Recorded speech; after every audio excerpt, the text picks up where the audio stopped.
Okay, so we're removing the black keys from the Roland HP1700. We have the modified fork here. I've just bent that.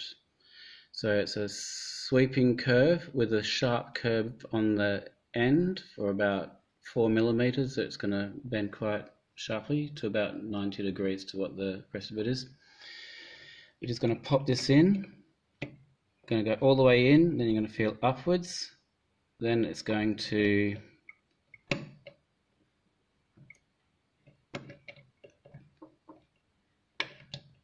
hopefully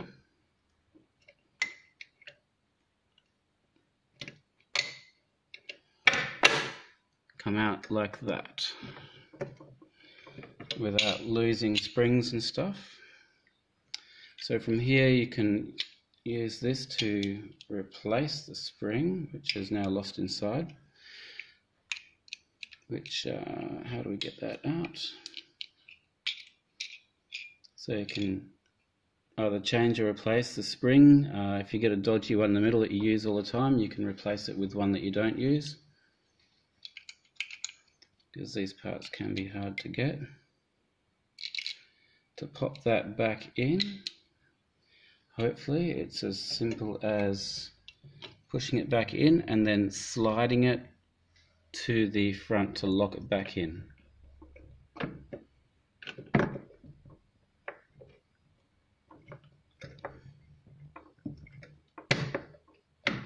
And there we go. Now for the white keys, it's a little bit tricky. It's a similar thing, except it's in the opposite direction. You will need to remove or leave one screw in like I've done here to give yourself a gap with this area here, because you'll need to slide it this way. So it's the same thing in, and you'll see up here that will then come backwards as I hit the sweet spot.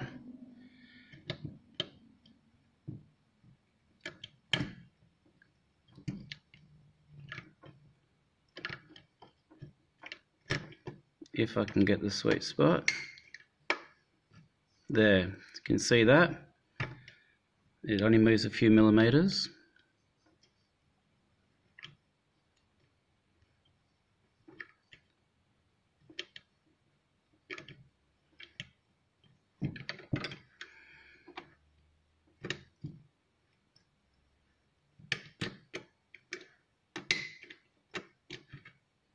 There. So you can see there, that's come to the back, just there. And now, while I'm pushing the fork backwards, I'll push the key towards me. And then, without losing the spring assembly from the back, pinch it underneath so that we don't lose any spring assembly around the back. And we should be able to lift that up. Now the reason that you need to remove this part is because we need to slide it about 8-9 mil away from these guides here. So this is hooked underneath the guide, so we need to slide this back and up. You can tell by the slot there that it would need to put it back in, we need to push it down and slide it backwards. So let's see if we can have some luck with that. I've got this clicked in place, it's got the spring inside. Push that closed, carefully place this down, and then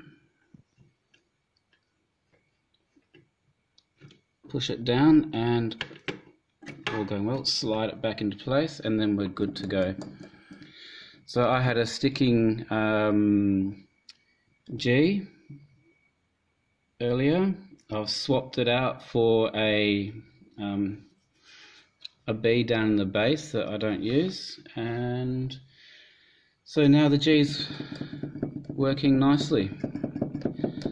except the B in the base won't be so crash hot. But there you go. So that's how we change out the white keys. Just keep in mind it's the same, but it works in the opposite direction. You'll need to push the white keys towards you, and to do that you'll need to get some space by undoing the screws from underneath here. Alright, best of luck. I hope that goes well for you.